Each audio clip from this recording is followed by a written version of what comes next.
Hey, before we get started on free agency, I want to remind everybody that we have a YouTube channel now. And maybe you're watching this on YouTube, in which case, salute. We appreciate you.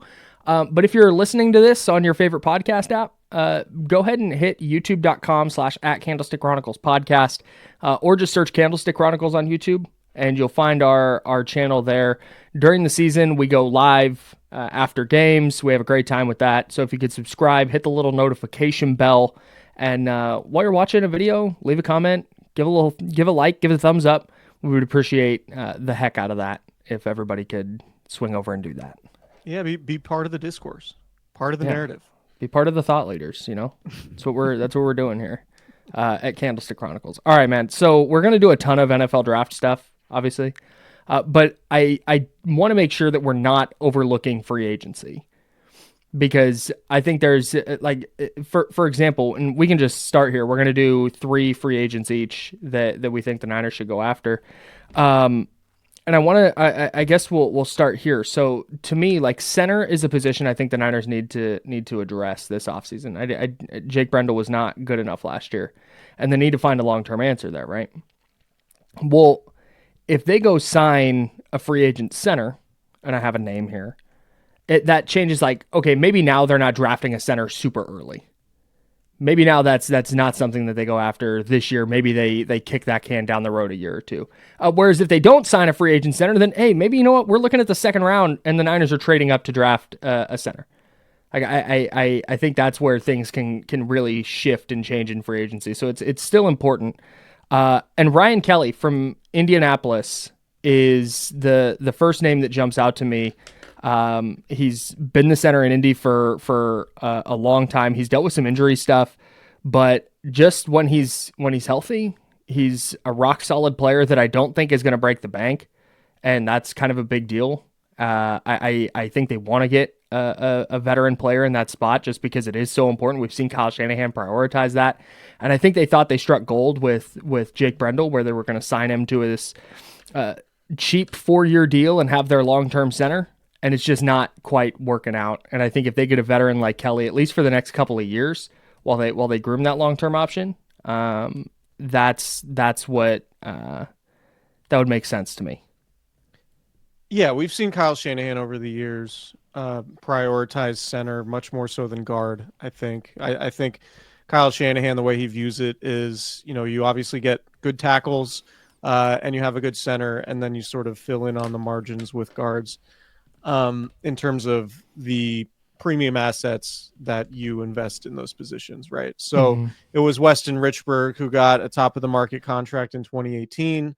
It was Alex Mack at the tail end of his career, obviously, a potential Hall of Famer at center. So it's a really important position, and I don't know how the 49ers could look at last year, do their evaluation of what happened along the offensive line, and not see that just Jake Brendel was a massive liability, particularly against elite defensive tackles, right? Like, it's just, if you're going to pay Brock Purdy, you need to protect him. And I would say protecting him up the middle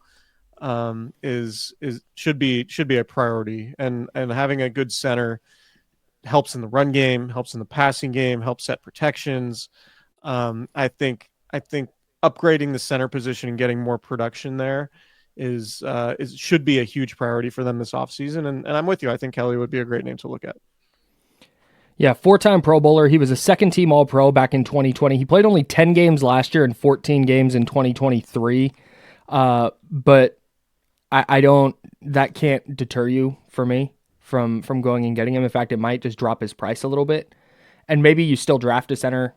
Maybe there's his name escapes me. The undrafted guy from Michigan. Can't think of his name, but he's still on the roster.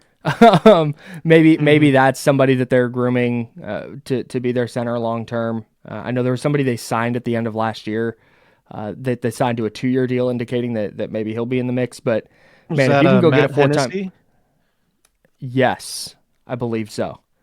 But if you can go get a 4-time Pro Bowler at the tail end of his career, or not tail end of his career necessarily, he's 32 in May, so it'll be his age 32 season. If you can get him for a couple of years, and you just have solid center play, which is, I think, what you're going to get from Kelly. I think that's worth spending on in free agency. Yeah, particularly when you're going to pay your quarterback this offseason.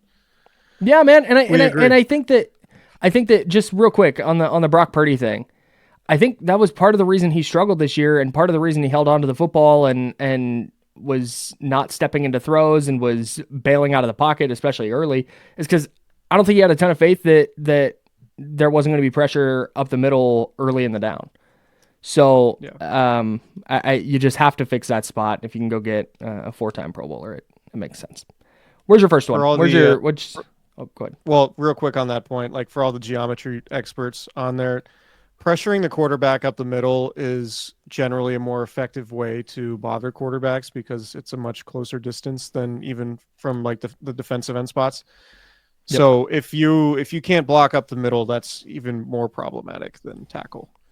1,000%, in my opinion. So, yep. I'm gonna stick to the offensive line here, and this is kind of a big swing, but I think it could be a really interesting value proposition. Mekhi Becton. If the Eagles, or if Mekhi Becton is priced out of Philadelphia, I think it's a very interesting idea from the 49ers perspective because, he might be kind of a reclamation project, particularly if you think about him as a tackle. But I think it might be worth the swing. I was on Spotrac, and they do a market value. They have a market value thing on their free agents. Mm-hmm. And Mekhi Becton's was at around $10.2 million, their calculated market value for him, which is below the top of the market for guards. And he played pretty well at guard for the Eagles last year. Mm-hmm. But if you think about maybe the influence that playing next to Trent Williams could have. Okay. Is there a chance that you bring Mekhi Becton in on a 2-year deal? Trent Williams retires next offseason. If you get a good enough season out of Mekhi Becton, and obviously he had the tools to be the 11th overall pick in 2020. So like a very high-end, toolsy prospect, but never lived up to it with the Jets, right? Listed at 6'7", 363. Right. Could you potentially be betting on the traits? Get him in the building, learn from Trent Williams, develop him a little bit. If and when Trent Williams retires, then do you have a palatable option to maybe kick out to left tackle? And then you get Mekhi Becton, who's still only 25 in the quote-unquote prime years of his career. And I know he had a big knee injury a couple years ago. He tore his ACL. But I just think it's a bet that like I think is worth making, because if you sign him for, $10.2 million a year, which is, again, the calculated market value, maybe he goes for more than that on the free agent market. But if you can get him for 10.2, that's, I think, a reasonable bet for a guard, a potential high level guard, and maybe he could play left tackle in the long run. So yeah, it's risky for sure because he hasn't proven to be reliable as a tackle, but he was a starting guard on arguably the best offensive line in football last year. You could get him potentially for a reasonable number, and he could potentially be talented enough to replace Trent Williams long term. I just think it's one of those things where, it's risky as all hell, but if it works, it could be just a ingenious move that catapults the 49ers forward, because you sort of turn an elite asset out of thin air. Like that's kind of the way I look at it. Like, it's a big swing for sure. It is a very big swing. I acknowledge that. It's got plenty of risk. He might not be good at all. But if you get him in the building for $10 million, he plays guard at a high level, and then maybe you consider having him kick out to left tackle, I don't think it's the worst idea in the world. I actually kind of like it. Okay, so it would be funny if you didn't like your own idea. Sure. No, just do this whole explanation. You're like, actually, you know what? Never mind. It stinks. Hate this. I'm with you as long as he is signing a extremely cheap deal or an extremely cheap deal. Would you do 2 years, $20 million? To have him replace Aaron Banks at left guard. I'm not doing a bit. I swear to God, I'm not doing a bit. No, because I'd rather just re-sign Ben Barch for whatever he's going to get and have him and Spencer Burford figure it out. Like, I'm dead serious. I know that we're big PFF grade guys. We love the colors. And I know that he went viral in the NFC title game and a couple of times during the year because he's a 6'7", 360-pound guard who is clearing the way for Saquon Barkley. His run blocking grade on PFF was the second lowest of his career. He's an average pass blocker and has been every year outside of his rookie season. In the playoffs, through outside of that game against Washington in the NFC title game, he was downright bad and not an effective player. So if he's coming in really cheap, and the Niners really think that, hey, you know what, get him in the program, and this is our long-term left tackle, then sure. I just don't know if he's good. Like I have questions about whether he's good at football. So and I think and I think he's going to get cashed out. I think there's going to be some team that's like, we got to get some of that Eagles blood in here. Let's pay Mekhi Becton. Sure. So I'm not doing it assuming he's going to replace Trent Williams. I want to be clear on that. Okay. I'm doing it open to the possibility that maybe you luck into, a first half of the first round talent, sure, who ends up being a good player again. Like you're taking a swing on basically redeveloping him. More so than just the value proposition of, paying a guard in the top, I don't know, quarter of the market or whatever it is. Okay. So that it's a bet for sure. Like it's a risky bet. I kind of think the Niners need to be willing to think creatively when it comes to the left tackle position. No doubt. Because there's a chance they don't take one at 11, and there's a chance they can't afford a free agent who's making $25-30 million a year next offseason. So you might need to, it's not going to be Colton McKivitz, right? So you might just need to try to take a creative swing where you can. No, and that's where I don't hate that. The other risk you'd run into is, and I know that switching guard spots isn't as difficult as it is switching tackle, but he hasn't played left guard in his career. He was the right guard in Philly. Yeah, I mean, I don't with the Jets. Yeah, no, he was right. He's a career left tackle before last season. Yeah, I don't. There's worse ideas for sure. At what I think he's going to get on the open market, I would be a little bit hesitant to do that. Imagine he would have the rare opportunity to play next to Lane Johnson and Trent Williams. Man, that'd be crazy. Like if he were like a sponge and just really able to learn from both of those dudes at some point in his career, that could be, I don't know, something. We got to make some calls and find out how spongy Mekhi Becton is. Yeah, it's a risky swing, but I think it's a swing we're taking. No, I think it's interesting, and I think that's going to be something to watch, whether it's Mekhi Becton or someone else. Maybe it's a draft pick, maybe it's a different free agent.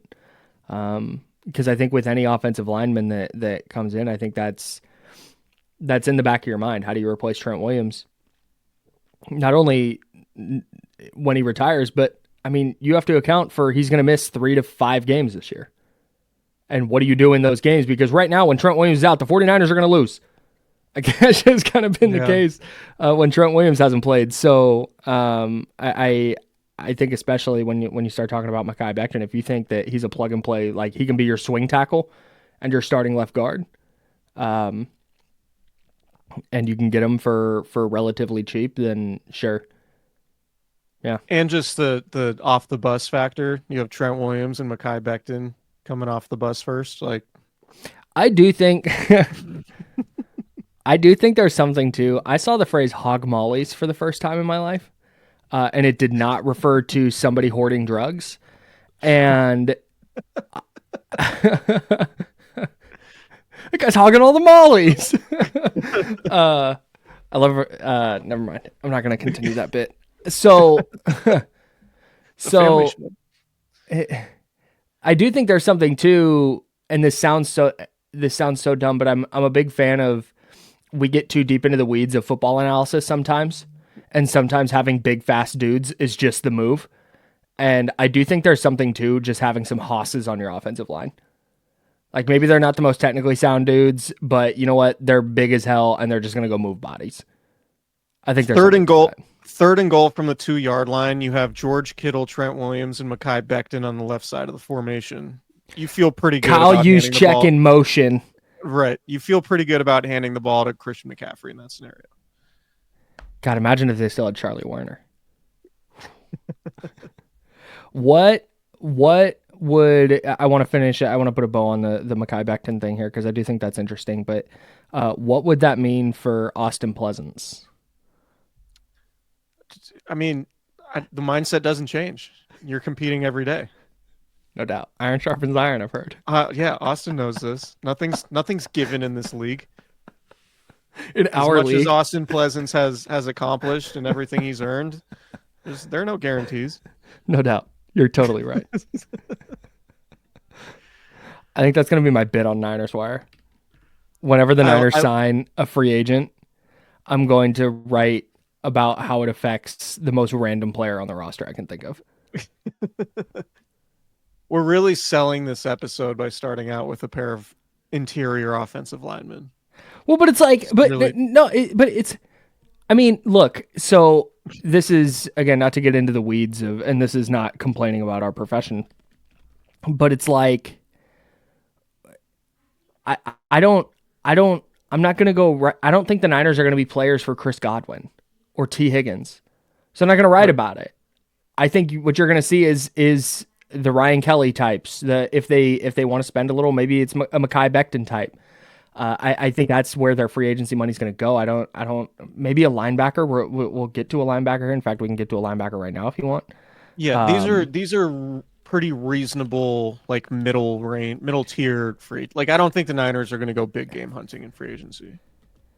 And and we've thought that before, and we've seen them take swings. So never say never. But with the way they have to pay Brock Purdy, they've got a $30 million dead cap hit from Deebo Samuel probably coming up. Like they're just not going to have a ton of money to throw around. So maybe, but I think for now focusing on some of these lesser known, smaller names. And that's why you should be like listening to this show or watching this show. Cause we're not just gunning for SEO. We're not just gunning for a I sexy would hope headline. not. If we were, we'd be doing awful. All we cared about was Ryan SEO. Kelly or Mekhi Becton. We'd be struggling. God, I don't know why nobody's clicking on our stuff. Let me get to a name people might be excited about. Jamie and Sherwood, New York Jets linebacker. I'm just in on the idea that anybody from the Jets is going to follow Robert Saleh. Like you can talk me into anybody that played for the Jets, specifically on defense, and who is a free agent joining Robert Saleh, except for Solomon Thomas and Javon Kinlaw, who are also free agents. So Jamie and Sherwood is a really interesting player. He is a former 5th round pick of the Jets back in 2021. He didn't become a full-time starter until last season, where he started 16 of the 17 games he played. Prior to that, he had only started 7 games in 3 years. He had a career-high 158 tackles. He led the league with 98 solo tackles. He had 2 sacks, 10 tackles for loss. Just a good athlete. Knows Robert Saleh. I think he'd play really well next to Fred Warner. He can cover a little bit. He flashed that last year. Missed tackles, a little bit of a problem, but I think that's kind of par for the course when you have a really athletic, aggressive linebacker like Sherwood.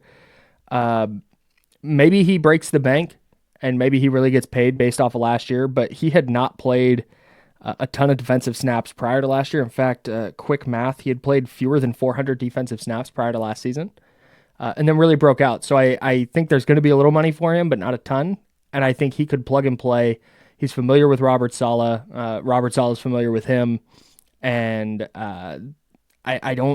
maybe Dre Greenlaw comes back, but if he doesn't, I think Sherwood would be a really good option to plug in next to Fred Warner and inject some athleticism into the second level and some experience because the Niners missed that last year. Totally. My audio has disappeared. Uh-oh. 1 second. I can hear you. Okay. Can you hear me? Yep.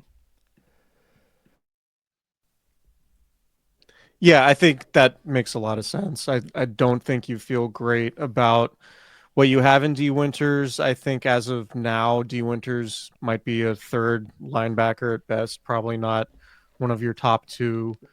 So yeah, if you lose Drake Greenlaw, I think somebody like Sherwood would make a ton of sense. Listed at 216 pounds, which is pretty small for a linebacker, but that would suggest to me he can cover a little bit, or at least he can run. So yeah, I'm in. I think that's a good idea. Hell yeah. That's Thanks, the type of, I think you got to go bargain hunting. You got to take swings on upside that you can get for cheap. And if you believe in your infrastructure, you believe in, the osmosis of playing next to Fred Warner, you believe in, the familiarity with Robert Saleh, I think that makes a ton of sense. Yeah. And the Jets defense was really good. So when Robert Saleh was there, so I don't really find any fault in trying to replicate that. And Robert Saleh was the coach or the defensive coordinator when they drafted Fred Warner and when they drafted Dre Greenlaw. And if Robert Saleh is like, yeah, this guy is that dude, let's get him. I'm going to trust his eval. Yeah, Robert Saleh, former linebacker coach, Yep. worked really well with the Niners linebackers, obviously. Yep. Aziz Al-Shire. Yeah, I like it. Demetrius Flanagan fouls. We hardly know you. I'm gonna go. I guess I'll stick on to the defensive side. Okay. How about our good friend DJ Jones? Let's just bring him back. Like DJ Jones, DJ Reed. Let's just bring back the DJs. Bring back the DJs. Yeah, DJ Reed is somebody who is not on our list, but I think would make a lot of sense. Probably going to be an expensive player. Yeah. But I think, at the right price would obviously make sense. But DJ Jones spent the last 3 years in Denver, was very durable for them, and I think could be had at a pretty reasonable price because he's now 30. And you could get him to be, he can rush the passer a little bit. He can obviously do some plugging in the run game. He can be a depth guy. Like if you end up taking a defensive tackle 11th overall, you add DJ Jones and you have Malik Collins there too. Like I think that could actually be a pretty formidable top 3 defensive tackles.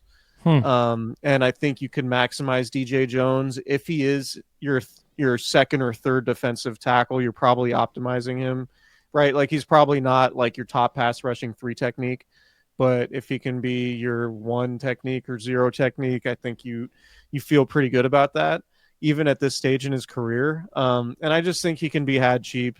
Obviously familiar with the system. Familiar with Robert Saleh, like all the reasons that DJ Jones was good on the Niners previously, I think all still apply. Like I don't think there's been much of a drop off, and because of that, maybe he is a little expensive, and maybe he is outside their price range. But I just think it makes sense. Like there are a lot of times where, bring back this player who used to play here. A lot of times that guy is just washed and just not going to be as productive as he was earlier in his career. I don't know that that's necessarily true for DJ Jones. Like if you can get him on a 2-year deal, I think you could get 2 productive seasons out of him, particularly if he's in a rotation. Now, if he's like your top defensive tackle, then you're probably not going to be all that good there. But if he's your second or third guy and he's rotating and he's getting 20, 30 snaps a game, I think you'd feel really good about that. Yeah, that's just it. Is if you're signing DJ Jones, it's an affordable signing. If they're trying to find a dominant defensive tackle, that's going to happen through the draft. Yeah. I don't think they're going to go sign a defensive tackle in hopes of that player turning into DeForest Buckner. They just need depth there, though, and that's why I love the DJ Jones idea. He's, again, familiar with your defense. Anything you can do to hit the ground running with free agents, Yeah. I'm all in on that. And it's just a quality rotational option, man. That was such an issue for them last year. Is once you got past the first layer of their defensive tackles, really even the first layer at times, it was like, man, this is just not a good enough group. DJ Jones is a quality player, and if you can bring him in on the cheap, I think there's definitely worse options out there. Yeah, veteran leadership, professional, again, like durable the last few years. Like I think that makes sense. Awesome on the grill. Yeah, barbecue sauce, like way up there. All the important stuff. All the important stuff. Yeah. Let's stick around on the defensive line here. I'm going to jump over to Kansas City where Tershawn Wharton is a free agent and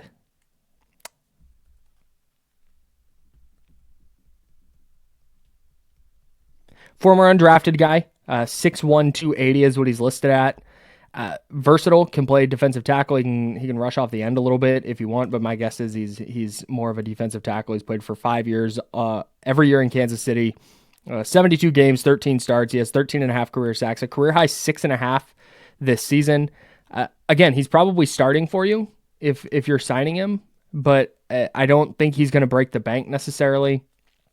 And he's just a quality player who's played on a quality defense. So I am all in on the idea of Tershawn Wharton as either a rotational piece or as a starter. I just think you need to improve your quality of depth, and I think that he's a affordable free agent who will do that. Yeah, turns 26 in June. Great month to be born. But has also played in 17 games in each of the last 2 seasons. And played in 17 games in 2021, only played in 5 games in 2022. But yeah, like again, rotational depth. A young guy, not a veteran who's still hanging on, somebody who you could potentially get cheap. I think is the theme here, is like who can be an ascending player that you can get at an affordable rate who maybe outplays what you end up paying him. I think that's a good call on your part. Yep, 1,000%. Same philosophy, much different position, and honestly, like pretty surprising at what the production was from Washington Commanders receiver Dyami Brown. I liked Dyami Brown before his draft, coming out of North Carolina a few years ago, and man, the production was really kind of wild because of how good he was in the playoffs. Of course, I left his page to look at Wharton there, but for his career, like, so let's go back in the playoffs. Okay. Brown against Tampa Bay in the wild card round, 5 catches, 89 yards, and a touchdown.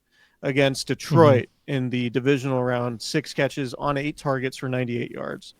Only 3 catches for 42 yards against Philly in the NFC title game. But all of that being said, like, he was really good in the playoffs, I thought, with the exception of the fumbles. Obviously, he had a couple fumbles, which were problematic. Only 784 yards over 4 seasons in his career, 59 catches. But I think you could get him for a song. I think you could get him for $3 or $4 million a year because of that lack of production. And based on just watching him play, like, he looks like he could be a deep threat. He looks like he has the measurables that Kyle Shanahan likes. I don't know that I would necessarily blame him for the lack of production during his time in Washington, because their quarterback situation until this last year was such a mess. And once it was solidified, and obviously in the playoffs with Jaden Daniels, like, he was a very productive receiver. I think you could get him for a song on a short-term deal. And if we looked up after the season, it's like, damn, Dyami Brown had 65 catches for 900 yards and ended up turning into like the Niners like third receiver. Like, that wouldn't really be crazy to me, just based purely on the skill set. Again, durable, hasn't missed more than 2 games since 2021. The production obviously hasn't been there, but that might be why you can get him cheap. And if you're bringing him in to be your 3rd or 4th receiver, I like that a lot. And he can play special teams. He's played a lot of special teams in his career. So, obviously the back end of the receiving depth chart, you'd want somebody who can play special teams. So I think there's upside there in the sense that, like, hey, maybe this guy ends up being like a 600-700 yard breakout receiver. He's your number 4 guy, and he's making only a couple $1,000,000. I think that would be a relative coup for the Niners, who are probably going to need more receiving help with Deebo Samuel's looming departure. I have some thoughts here. First of all, though, De'Ami Brown, 30 catches, 308 yards, and a touchdown, career high in receptions and yards this year. Do you know what his career high was prior to this season? I have his Pro Football Reference page open, Okay. so yes, I do. Okay, right. Okay, just play along. Theater of the mind. 12 catches was his career high. He had 14 catches in the playoffs. He had more catches in the playoffs than he had in any single season of his career prior to this year. Same goes for yards. He had 229 yards. What makes me excited about the idea of De'Ami Brown is the production in the playoffs. Like, you really saw him be a good player there, but it's really clear. You go look at kind of some of the advanced numbers, and they're not great. Like, his yards per route run, just an efficiency metric from Pro Football Focus, isn't awesome. But then you look at his ADOT. Here are his average depths of target since 2021, his rookie year. 15.5, 27.3, 16.9, 8.7. Deep threat. Yeah, he's just never been used. I don't think he's ever had a role. I don't think he's ever been given like here's what you're doing in the offense. It's just been kind of a mess with not a ton of great quarterback play. So I think there's upside there for sure. And if he winds up not being very good, I don't think he's going to be super expensive. But I think that there's real, like, high risk, low reward. Yes. I'll figure it out someday. There's real low risk, high reward potential there. Where, yeah, if De'Ami Brown wound up being your number 2 receiver while Brandon Ayuk was either in the process of returning or still gaining his NFL legs, that wouldn't shock me at all. So yeah, I love that idea if they're going to go sign a wide receiver. Yeah, I just think he'd be cheap just because he hasn't had any production, and there's opportunity, right? Like, we don't know if Brandon Ayuk's going to be back for the regular season opener. Just getting him in the building, depth, somebody who can play special teams, who you can get cheaply, who I think is talented enough to have a 700 or 800 yard season and kind of break out for you. Sure. And offer your offense a deep threat that it's kind of been lacking. Another guy I was looking at, who I've mentioned on the podcast before, was Elijah Moore, who's played for the Browns and the Jets. Looking into him, I feel similarly that he could be somebody you get cheaply, and he could be much more productive. He's more of a Deebo Samuel type in that, like, maybe does a little bit more in sort of the gadget game, for lack of a better term. But one thing I realized while watching Moore is that he's kind of like veteran Jacob Cowing. And so the reason why I went with Brown is because I think he gives you that sort of, like, the reason they drafted Danny Gray was they wanted somebody to be a deep threat and occupy safeties and take the top off the defense. I think De'Ami Brown could do that at a much better level than Danny Gray, obviously. And so he's not repetitive in the way that maybe Elijah Moore would be, because him and Jacob Cowing have such a similar skill set. Sure. Except Elijah Moore might be good. I don't know that Jacob Cowing's good at football. Fair. It's tough to be a rookie in Kyle Shanahan's offense. No doubt. The name I keep landing on as we talk wide receivers here, the name I keep landing on of the cheap free agent that the Niners are going to sign is Van Jefferson. Yeah. Spent time in Sean McVay's offense. He's only 20. Never mind. He'll be 29 when the season starts, but veteran, figure he knows at least a little bit of the offense. That's the name I keep falling back to. Yeah, and I don't think that would be a bad addition at all. I just don't know. I'd rather have De'Ami Brown. Yeah, I don't know what the upside is with Van Jefferson. Like, the floor might be high with Van, but the upside, I feel like, might be limited. Van Jefferson might just be Chris Conley. Yeah. But is he as good on special teams? Don't know. I haven't broke down the all 22 of Van Jefferson special team snaps just yet. Yeah. So yeah. Maybe something to watch in the preseason. How he looks as a gunner on teams. That's all I got. Okay, so I had De'Ami Brown, Mekhi Becton, and DJ Jones. I think the theme for my class of 3 free agents is all inexpensive, all depth, with the exception of Becton. Becton would be a starter, Sure. but kind of low risk, high reward swings, and obviously sort of bargain hunting here instead of the. I think we, like you said, we all love to do the thing. Oh, just go get the most expensive guy at whatever position. I just don't know. After you pay Brock Purdy with all the other big contracts you have on the roster, all the salary dumping they're going to be doing this offseason, I just think it's more likely that they try to find value in free agency than go get the biggest fishes. Yep. And honestly, like I feel like that's something that it's really Kansas City's kind of been the best team here for a while. Philly hit home run after home run in the draft for a couple of years here, but it always seems like with the good teams in the league, there's always this random free agent signing that is inexpensive and doesn't make a ton of waves, and then all of a sudden you look up and that person has 8.5 sacks, or they're coming up with a big turnover in the playoffs, or doing something to contribute, and the signing didn't really make any news when it happened. So that's where I think the Niners need to get. They have the top end talent already. They have a couple of starting spots they need to fill, but I don't think they need to fall over themselves signing the most expensive free agents. They need to hit on some draft picks is what needs to happen. They do. That's the most important thing. Like if they can get 2 starters and 2 like contributors throughout the first 4 years of their rookie contracts in this draft class, that would be big for them.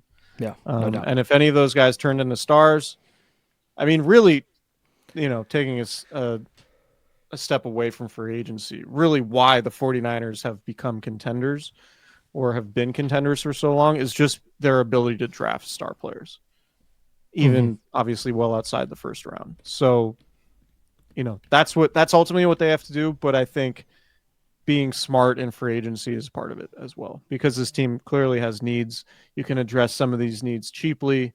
And if you can get guys that produce far outside of what you sign them to, that's how, that's another arm towards getting back to contending and where you want to be. Yep.